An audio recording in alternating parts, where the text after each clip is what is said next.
오늘 읽은 말씀 본문 중심으로 나그네의 라이프 스타일, 나그네가 살아가는 스타일이 있다 이거예요. 그것을 3장 전체에서 지금 계속해서 또 우리가 알아볼 수 있습니다. 지난 시간에도 나그네에 대한 얘기했죠. 나그네가 세상에 사는 이유가 한 가지뿐이라 그랬어요.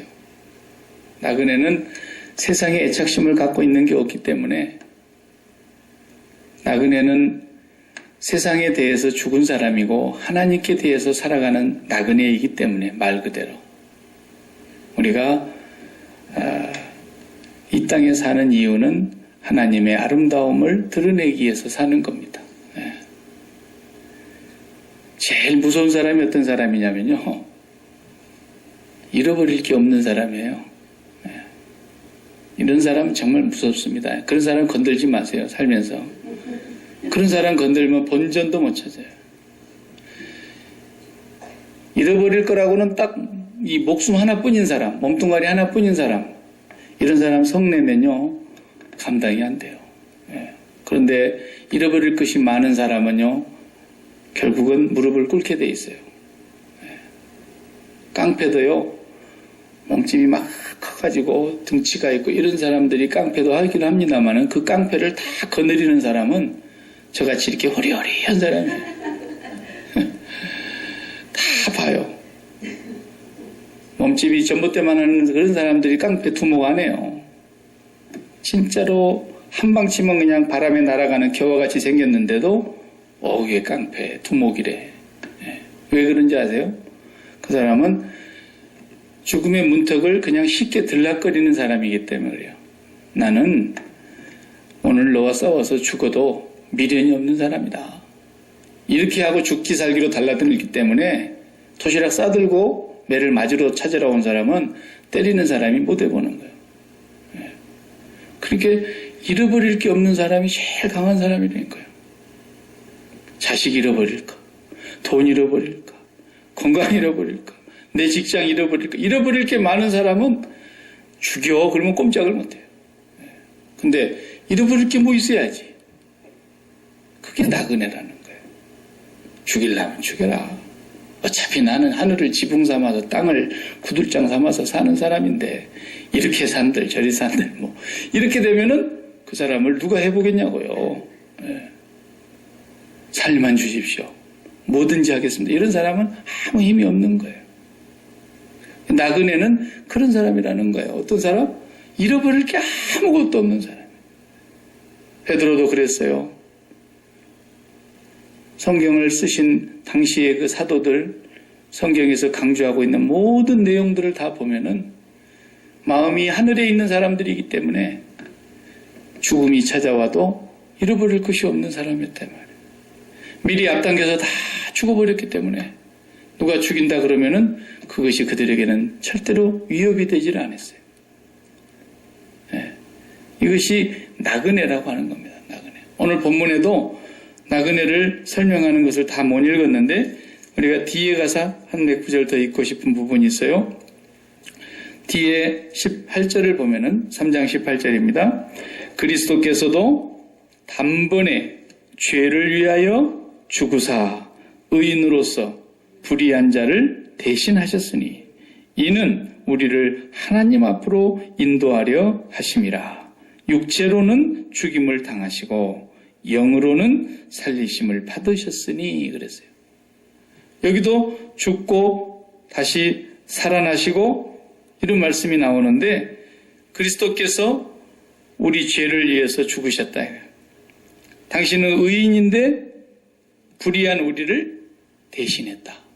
동일시했다는 말을 제가 썼는데 그분은 의인이시면서도 죄인과 동일시해서 죄인을 대신해서 죽으셨다. 그 이유가 뭐냐? 이유는 그랬죠. 이유는 우리를 하나님 앞으로 인도하려 하심이라 그랬다는 거예요. 하나님 앞으로 인도해 가려고 그런 거예요. 그러니까 우리를 살려주신 이유는 이 세상에서 잘 살게 하려고 그런 것이 아니고 우리를 하나님 앞으로 데려가려고 그런 거예요. 주님은. 하나님 앞으로 데려가는 것이 주님의 목적이거든요. 주님의 목표이고 최종 목적이에요.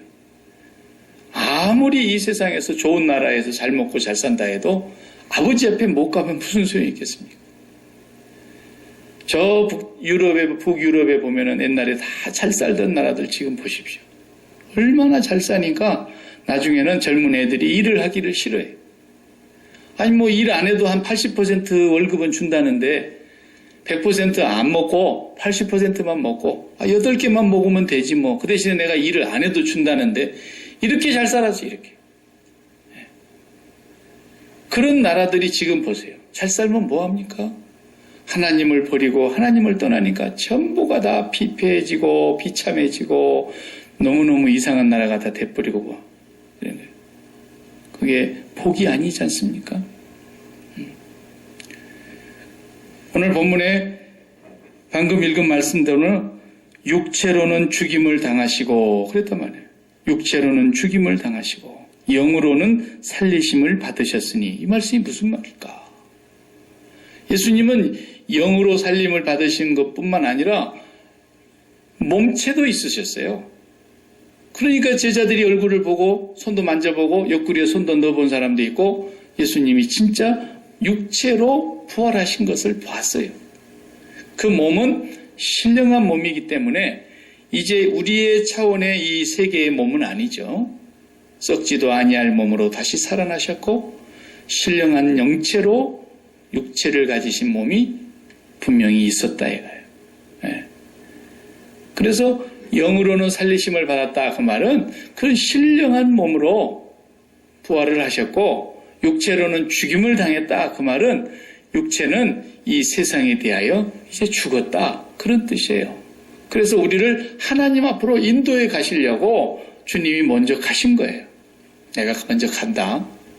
그리고 내가 다시 와서 데리고 가마. 주님은 우리를 아버지께로 인도하시려고 죽으셨다는 거예요. 몸이 우리가 아직 여기 있지 않습니까? 나그네들이 다. 그런데 뭐가 가야 되는 거예요? 몸은 아직도 안 불러서 목숨이 살아있으니까 몸이 여기 있는 거고 우리 뭐를 인도하여 가시느냐면 우리 마음을 다 빼앗아서 마음을 다 예수님에게 정 주고 마음 주고 다 줬더니 이 마음을 쏙 빼가지고 아버지께로 가버리는 거예요. 그러니까 예수님을 사랑하는 사람들은 다 아버지께로 마음이 가게 하려고 그러신 거예요. 예수님을 사랑했는데 멀리 가버렸다 이거예요. 어디로? 아버지에게로. 여러분들이 마음을 주고 정을 주고 사랑을 주고 애착심을 주고 했던 것들이 멀리 가봐요. 그러면 마음이 안 따라갑니까? 마음이 따라간다고요.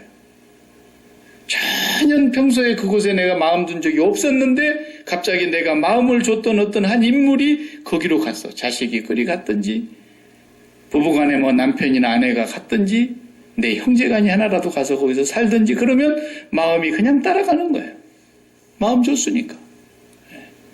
예수님이 신령한 몸으로 부활하셔서 우리를 하나님께로 인도해 가시려고 육체로는 세상에 대하여 죽으시고 우리의 마음을 빼앗아서 하나님께로 데리고 가려고 하는 거예요. 그래 마음이 계속 하나님께로 가는 기도를 우리가 드려야 된다니까요. 기도하기 전에 먼저 해야 될 기도가 뭐냐? 맨 먼저 해야 될 기도가 하나님, 내가 그리스도와 함께 이 세상에 대하여 육체로는 이제 죽은 자와 같고 나는 이제 신령한 몸으로 부활하여 하나님 앞으로 가신 예수 그리스도를 따라서 제 마음도 거기로 가기를 원합니다. 제 마음을 그곳으로 보내어 주십시오. 그 기도를 해야 되는 거예요. 그 기도를. 그 기도를 안 하면 안 됩니다, 여러분. 아시겠어요? 꼭 그 기도를 하셔야 돼요. 지금까지 내가 그 기도를 빼놓고 안 했다 그러면 오늘부터서 하세요. 매일 하세요. 다른 기도 안 나오면 그 기도라도 하시라고. 주님, 내가 이 세상에 대해서는 이제 죽었고 하나님께 대하여 사는 사람인데 내가 사랑하신 주님이 갔던 그곳에 내 마음도 가게 해 주십시오. 빨리 내 마음도 가게 해 주십시오. 육체는 뭐 어떻게 안 가니까 할 수 없지만 제 마음이 그곳으로 가기를 원합니다. 그 기도 드리셔야 돼요. 그리고 주님의 기도를 드리는 거예요. 하늘에 계신 우리 아버지요. 이름이 거룩히 여김을 받으시오며. 거룩히 여김을 받으시오며라는 말이 주님이 영광을 받으시라는 거예요. 주님이 조명을 다 받으시라는 거예요. 주님의 이름에 빛이 비치는 그곳에 내가 온 마음이 다 있습니다. 아버지의 이름이 거룩히 여김을 받으시기 바랍니다. 이런 거. 나그네는요, 이 땅에서 그런 기도를 드리는 사람이 나그네인 거예요. 이 땅에 어떻게 해서든지 그냥 땅에 있는 것을 위해서 기도하고 그런 사람은 나그네는 아닌 것 같아. 예, 나그네. 그래서 신앙생활은 이 세상 사람들과 우리가 뭐가 다르냐면요. 운동하는 걸 제가 하나 예를 들어볼게요. 저는 뭐 특별히 잘하는 건 없지만 좋아하는 게 축구예요, 축구. 예. 축구 열심히 옛날에 젊었을 때 했는데 축구는 11명이 하는 거예요. 상대방도 11명, 이쪽에도 11명. 양쪽에 한 명씩은 골문을 지키고 있고 10명이 뜁니다. 그런데 혼자서 뛰는 게 아니고 10명이 공을 아주 날렵하게 기술적으로 삼각 패스를 하든지 둘이 패스를 하든지 10명이 다 패스를 하는 거야. 하여튼. 패스해서 가서 마지막 골문 앞에 가서 결정적인 순간에 마지막 패스가 뭐예요? 골문을 향해서 힘을 다해 차버리는 거예요. 그러면 골 들어가면 골인 그러잖아요. 골 목표라는 게 목표 달성이 됐다는 거예요. 그런데 상대방이 와가지고 내가 볼을 잡고 있으면은 가만히 있질 않죠. 저쪽에 10명이 볼 때 달라들지 않습니까? 달라들기 전에, 공 뺏기기 전에 절묘한 순간에 우리 편 선수한테 패스를 탁 하는 거예요. 그것도 저쪽 선수가 또 계속 공을 따라서 쫓아가니까 자기에게 와서 빼앗기 전에 또 그 패스해버리는 거예요. 이게 패스만 잘해도 잘하는 거예요. 잘하는 선수는 자기가 볼을 오랫동안 붙들고 있다가 이렇게 꺾었다 상대방 선수가 팩 꼬그라지고 이쪽으로 자빠지고 이쪽으로 속아 넘어가고 그러니까 좋아가지고 막 지 혼자서 공을 다 붙들고 막 골문 앞에까지 가고 그러면은 그것이 자기 인기를 위해서는 좋을지 모르지만 감독은 그 다음 너 빠져. 너는 후보 선수로 나와 있어. 자식아 네가 그러고 있을 때 저쪽으로 볼만 줬으면 그냥 골인 들어가는 건데 네가 그러고 있다 볼 뺏겼잖아. 네가 그러고 있는데 거기서 그냥 다 볼 때같이 달라들어가지고 너 보고 빼앗아가지고 너를 밀어버렸잖아. 네. 그런 축구 아니에요 그런 거. 그러니까 패스를 잘해서 목표는 뭡니까? 골이에요 골. 그래서 골을 제일 잘 넣는 사람을 뭐라 그러냐면 골게터라 그래요. 골게터. 골을 겟했다는 거예요. 목표를 가졌다는 거예요. 목표 달성했다는 거죠. 그러니까 우리의 나그네 인생살이는 바로 그런 거예요. 세상 사람들하고 우리하고 다른 이유가 거기에 있어요. 우리는 모든 나에게 주어진 현실, 지금 내 발등에 떨어진 불이라 그러죠. 내가 만나고 있는 환경, 오늘 또 내가 생각지도 않았던 내 앞에 일어나는 모든 사건, 내가 만난 사람과의 관계, 모든 걸 다 동틀어서 그게 뭐냐면요. 그게 볼이에요, 볼. 내 앞에 주어진 공이라니까요. 내한테 패스가 온 거야. 누가? 하나님께서 패스를 한 거야, 이렇게.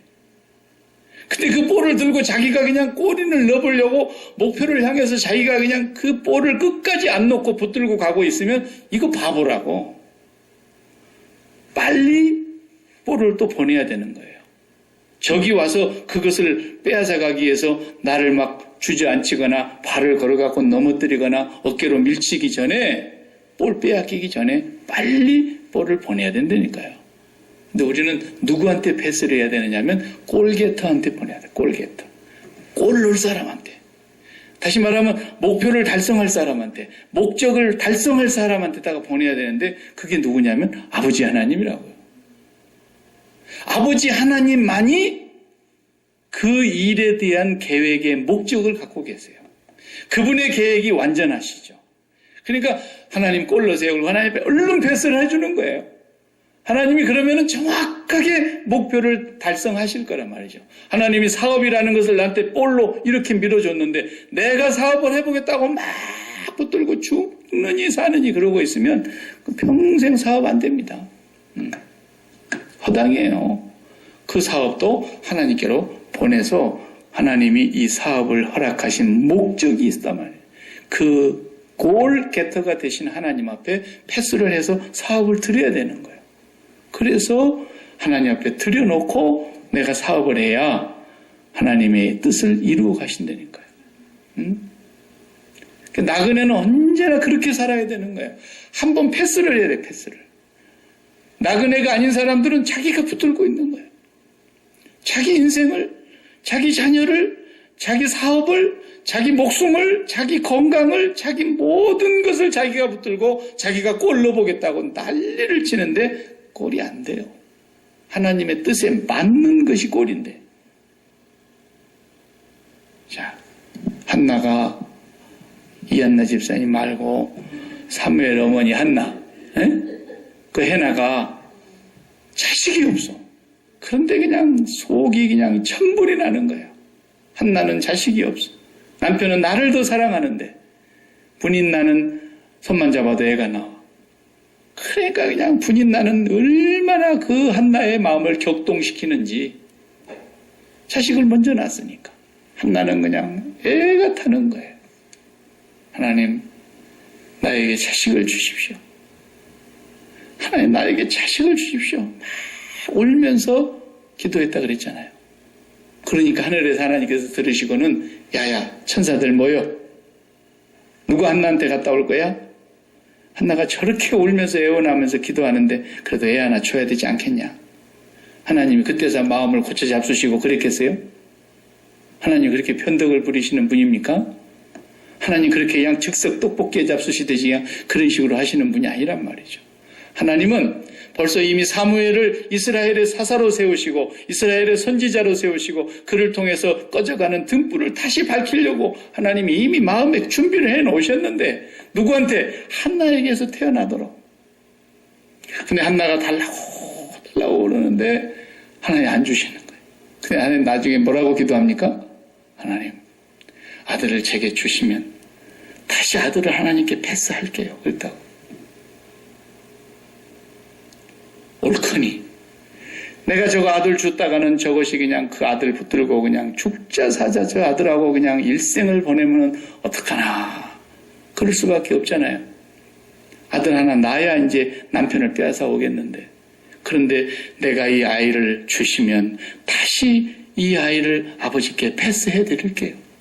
그러니까 아버지가 꼴게터니까 그럼 그렇지. 내가 이 사무엘을 통해서 앞으로 이스라엘 민족의 등불이 되게 하고 이스라엘 민족의 왕을 세우고 이스라엘 백성들을 바른 길로 이끌어가는 민족의 등불로 내가 쓰려고 하는 하나님의 목적이 있다는 거예요. 하나님 꼴게터니까. 그분이 그 목적으로 사무엘을 주시려고 그러는데 이 상태에서 줬다가는 그거 못 돌려받겠거든. 그러니까 돌려드리겠습니다. 내가 패스할게요. 그랬더니 주셨다니까. 그리고는 딱 패스했잖아요. 성전에 갖다 바쳤어요. 하나님 1년 전에 제가 기도했던 제가 이렇게 자식을 주셨는데 내가 젖을 이제 떼고 아버지 앞에 데리고 왔습니다. 패스. 하나님이 25년 만에 이삭을 주셨습니다.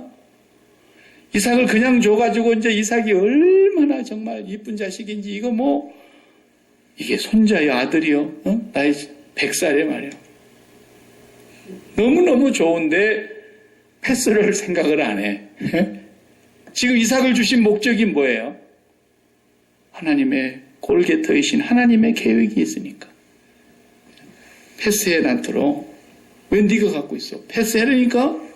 그러니까 아브라함은 그냥 묻지도 않고 패스를. 예, 하나님께 드리겠습니다. 근데 하나님의 목적을 그것을 통해서 달성을 하시는 거예요. 우리 찬송가에 헌금 찬송할 때 우리 50장으로 금년에 부르는데 나의 생명 드리니 내 생명도 패스해야 되는 거예요. 내 생명이 내 겁니까 이게? 나의 음성 드리니 이 목소리도 내 것이 아니라니까요.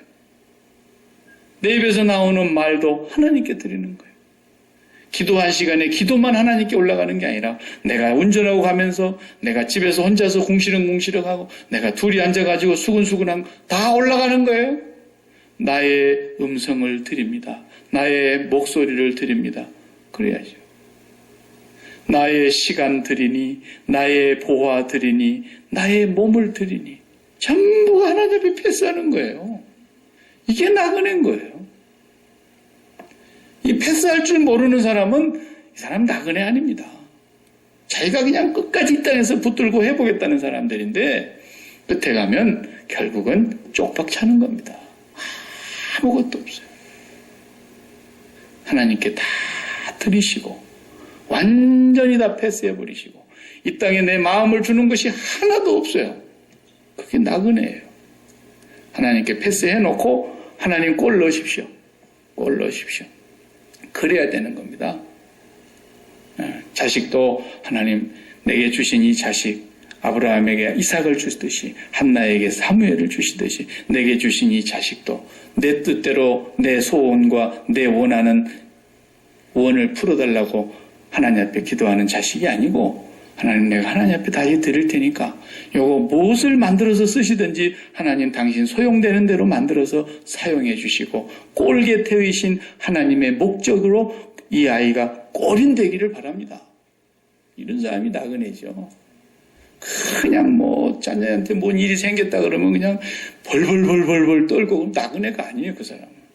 벌써 그것이 나한테 어려운 상황에 지금 아주 위태로운 상황에 나보고 골을 받아라. 그리고 패스가 딱 왔다 이거예요. 나한테 패스가 왔으면 그 패스를 얼른 하나님에게로 싹 보내는 거예요. 그걸 잘해야 되는 거예요. 우리는. 그것만 잘하면 되지 뭘 잘해요 우리가. 우리가 할 수 있는 게 뭐가 있어요. 그러니까 누가 나를 막 칭찬을 했어요. 칭찬하면 막 기분이 좋아지죠. 그 칭찬을 얼른 하나님에게로 보내야 되는 거예요. 하나님 오늘 누가 나를 엄청 칭찬을 하대요. 그러면 하나님께서 뭐라 그래요? 그래 나도 너를 칭찬하고 싶다. 그러실 수도 있고 야 임마 지구상에 70억 인구가 다 니를 칭찬해도 나는 너 칭찬 못하겠어. 내 안에 성령이 말씀하신다고요.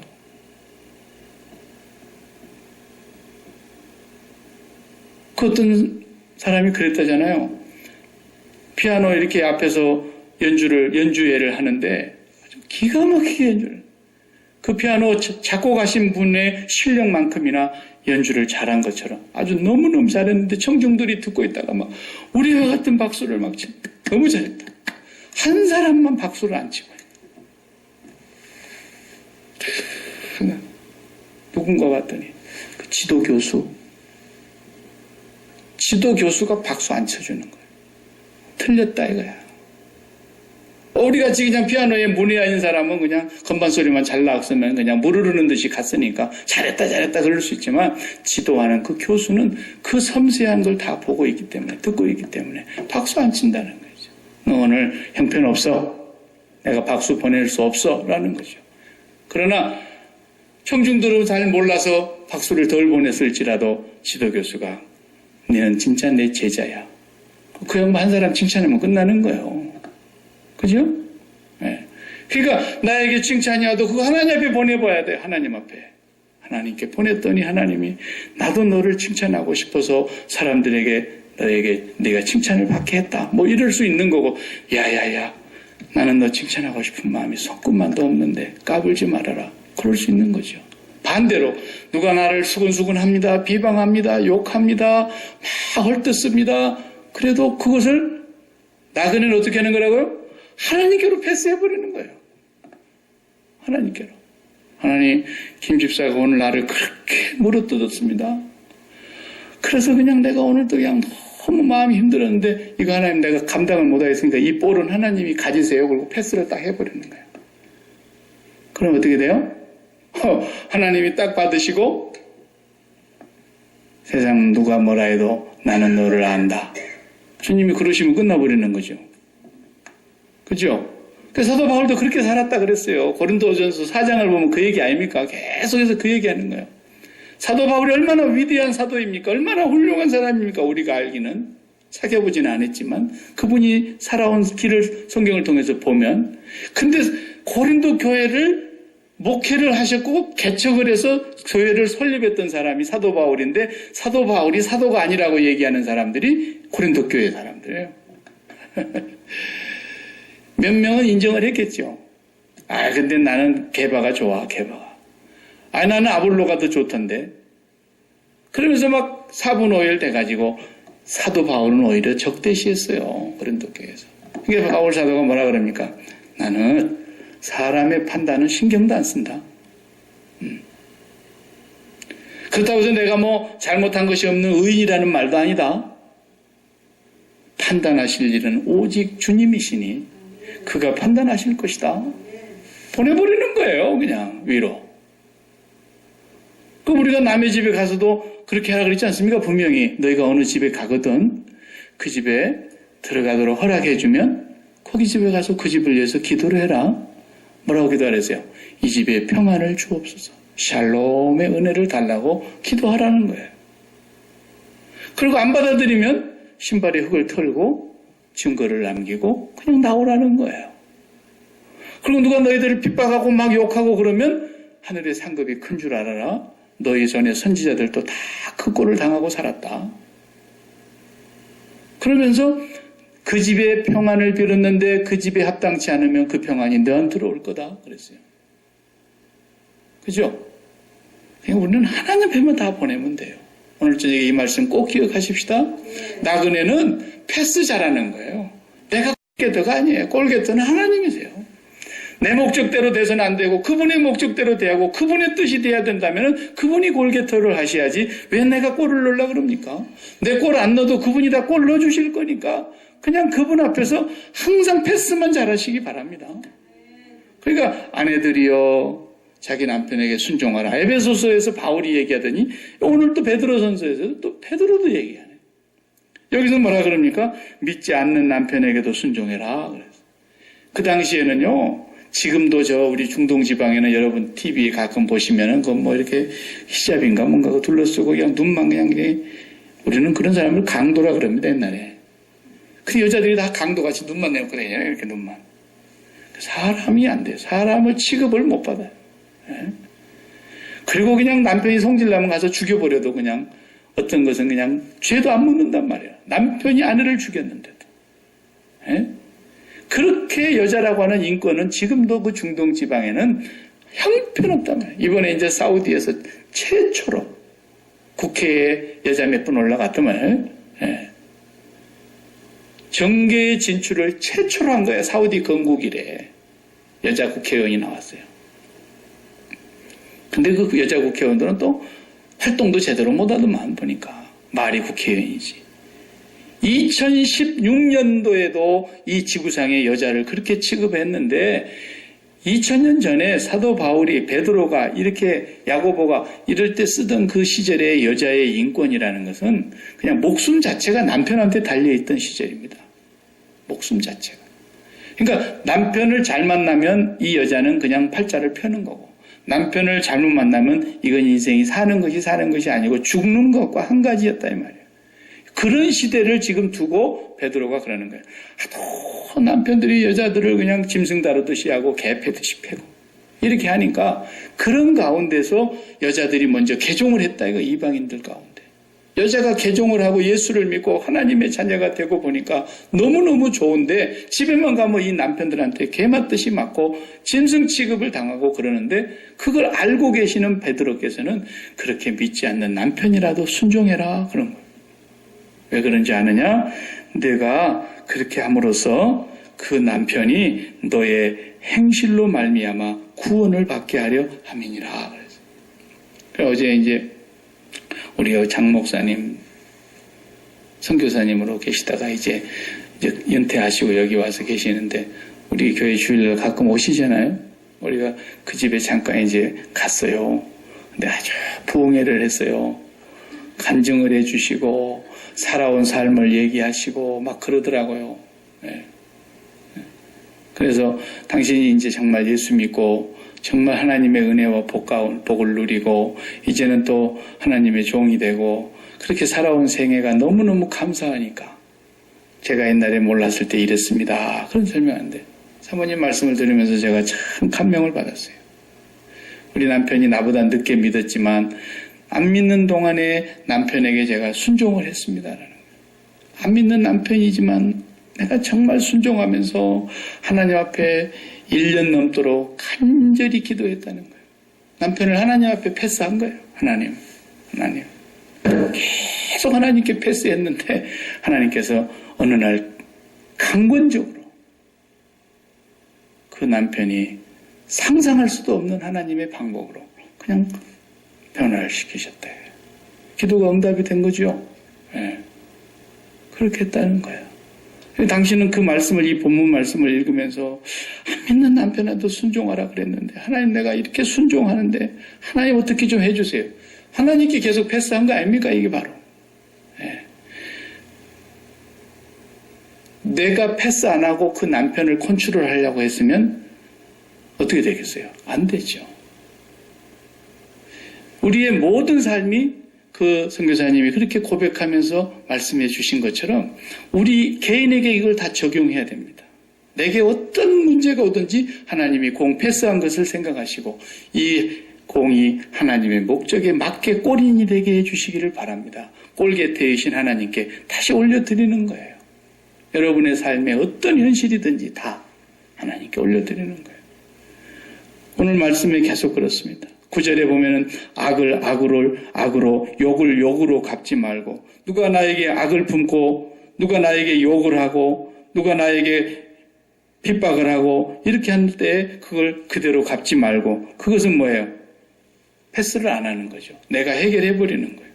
그러나 그렇게 해도 이걸 하나님께로 패스해 버리는 거예요. 그러면 하나님께서 거기에 합당하게 꼬리를 딱 넣어주신다니까요. 분명히 우리는 그런 하나님 아버지를 믿습니다. 10절에도 보면은 생명을 사랑하고 다 같이 읽어봅시다. 생명을 사랑하고 좋은 날 보기를 원하는 자는 혀를 금하여 악한 말을 그치며 그 입술로 거짓을 말하지 말고 악에서 떠나 선을 행하고 화평을 구하며 그것을 따르라. 이렇게 말씀하십니다. 생명을 사랑하고 좋은 날 보기를 원하십니까? 뭐라고요? 혀를 조심하라는 거예요. 네, 혀를. 나의 입술 드리니 나의 입술을 하나님 앞에 드리는데 그 입술을 드리고 하나님께 패스를 해서 그 입술에서 나오는 말이 주를 찬양하고 주를 사랑하고 주께 우리가 감사하고 주님 앞에 기도드리는 그 입술을 드려야지 그 입술 가지고 막 누구를 헐뜯고 누구를 막 뒤에서 막 물어뜯고 뒤에서 계속 막 히히히 하호 그러면서 막 계속 그 사람을 뒷담화를 해버리면 그 사람은 그걸 다 받아가지고 어디로 가버려요? 하나님께로 가져온다. 하나님 배집사가 오늘 또 나를 그렇게 물어뜯었답니다. 우리 교회 배집사님 안 계시네. 다행이네. 아이고. 네. 그래서 그 사람이 만약에 그걸 하나님 앞으로 가지고 가버리면요. 하나님이 그걸 다 받으실 거 아닙니까? 그죠? 그 양반은 상처를 안 받는 거예요, 이제. 패스를 하나님 앞에 해버렸기 때문에. 하나님이 다 패스 받아가지고 보니까, 아, 이거 봐라. 생명을 사랑하고 좋은 날 보기를 원하는 사람들이 이렇게 살아서 되겠느냐. 네? 그러면서 하나님이 혼내신다고요. 혼내신다고. 본문에 그랬잖아요. 혼내신다고. 주의 눈은 의인을 향하시고 그의 귀는 의인의 간구에 귀 기울이시되 이 사람은 의인 어떤 사람이에요? 나그네란 말이에요. 이 사람은 하나님 앞에 다 패스를 해버렸어요. 그런데 그걸 다 들으신 하나님이 주의 얼굴은 악행하는 자들을 대하시느니라 하였느니라. 하나님이 그 사람들을 대면해 주시겠다는 거예요. 끝나버리는 거예요. 그러니까 우리는 그냥 패스만 잘하면 됩니다. 남편이 나한테 막 험담을 하고 남편이 나한테 막 안부도록 하게 되면 그대로 갖고 와가지고 하나님 앞에 패스를 딱 해버리세요. 하나님 남편 혼내실 수도 있어요. 그러니까 남자들을 보고 조심하라고 7절에 그랬지 않습니까? 남편들아 이와 같이 지식을 따라 너희 아내와 동거하고 그를 더 연약한 그릇이요 또 생명의 은혜를 함께 이어받을 자로 알아 기히 여기라. 이는 너희의 기도가 막히지 아니하게 함이라. 그의 남편이 아내한테 한보도록 해놓고 하나님 앞에 와서 기도한다고 막 그러면 웃기지 말라는 거야. 이미 기도를 하나님이 안 받으신다니까. 아시겠어요? 나도 그런 경험이 있어요. 네. 그러니까 내가 기도가 안 막히려고 할 수 없이 잘합니다. 아니, 내가 잘못하면 기도가 안 올라가는데, 기도가 다 끊어져 버리는데, 뭐. 그러니까 우리는 하나님의 말씀 그 앞에서 패스만 하면 끝나는 거예요, 그냥. 속상한 일 있습니까? 패스하세요. 그걸 마음에다가 담아둬 가지고 나도 언제 한번 기회만 와봐라. 내 손에 잡히기만 해봐라. 그러면 안 돼요. 패스를 해요, 하나님 앞에. 이게 나그네예요. 나그네의 스타일이 그런 거예요. 얼마나 재밌어요. 다 패스해버리세요. 그래서 하나님이 사실이 아니면 사실 아닌 대로 반드시 주님은 악행하는 자들을 그 얼굴로 대하실 것이고, 억울한 일 당한 사람을 하나님께서 그 기도를 들으시고 의인의 기도를 들으시고 하나님이 주의 눈이 거기를 살필 거라 그랬지 않습니까? 전부 우리는 그렇게 살면 되는 거예요. 저와 여러분이 오늘도 이 한 가지를 분명히 기억하면서 나그네가 왜 그렇게 살아야 되느냐? 이 땅에 마음을 둔 것이 없으니까. 매일 마음을 하나님께로 보내는 사람이니까. 기도를 해도 하나님, 내가 세상에 대해서는 죽었고 이제는 아버지께로 가야 되는데 아직 내 몸은 여기 살아있으나 내 마음은 아버지께 가기를 원합니다. 아버지께로 더 가까이 가기를 원합니다. 마음을 계속 그리 보내고 있는데 어느 날 나에게 하나님 패스를 딱 했어요. 그러면 그걸 딱 받아가지고 하나님께로 패스를 다시 딱 해드리는 거예요. 이것만 잘하면 나그네는 이 땅에서 절대로 하나님이 책임지시겠다고 약속하십니다. 이제 뭐 패스 못할 게 있습니까? 다 하십시오. 다 패스해버려요. 저도 뭐 이 설교를 하면서 패스 못한 게 있어서는 안 되겠죠. 그래서 저도 자식들 다 패스해버렸어요. 그게 자식들을 패스해버리고 나니까 얼마나 편한지 모르겠어요.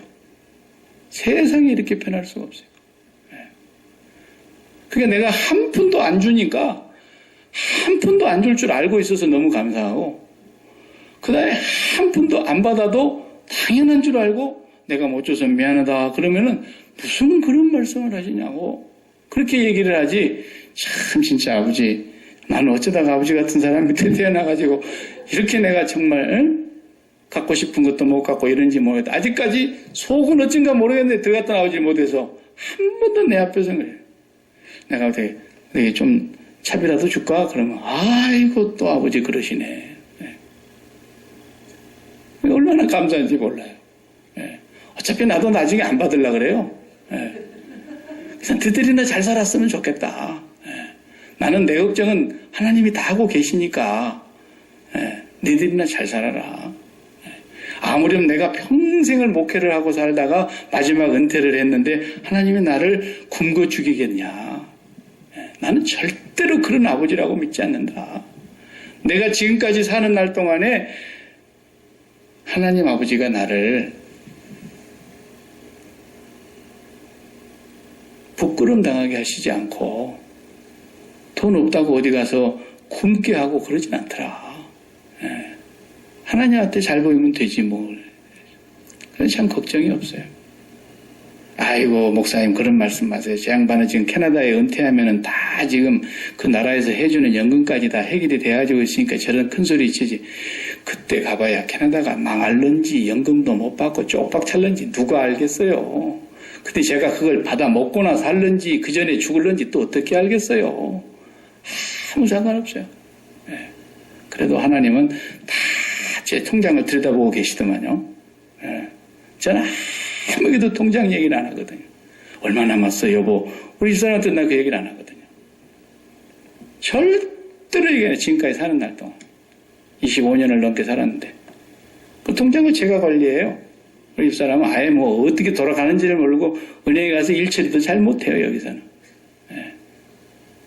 해본 적이 있어야지. 그런데 하나님은 통장을 다 들여다보고 계세요. 나는 안 들여다보고 있는데 하나님 다 들여다보고 계셔. 너 이번에 뭐가 필요할 것 같은데 딱 들어와 있어. 나는 그거 참 이건 정말 내 평생의 간증입니다. 평생의 간증. 어떻게 그럴 수가 있는지 모르겠어요. 그러니 제가 먹을 거 걱정하고 앉아있으면 천벌을 받죠. 벼락을 맞아야 될 거야. 하나님 앞에서. 난 그거에 대한 너무나 확실한 여러 가지 간증이 있어서 하나님 앞에 다 패스해버려요. 전부 다 패스해버려요. 절대로 여러분 마음속에 담고 있지 말아요. 나그네는 그렇게 살면 안 돼요. 다 패스하고 샀어요. 그리고 나면 하나님이 그 목적을 분명히 이루시는 골게터가 되셔가지고 그분이 꼭 맞는 시간에 정확하게 꼬린 그러면 천사들이 할렐루야 찬양을 하고 온 하나님의 백성들이 하나님께 칭송을 하는 거죠. 하나님 영광 받으시는 거죠. 여러분 절대로 꼴리려고 그러지 마세요. 그건 교만입니다. 자기가 영광을 차지하려고 하는 것입니다. 대단히 어리석은 것입니다. 하나님 당신의 뜻을 이루실 것입니다. 기도하십시다.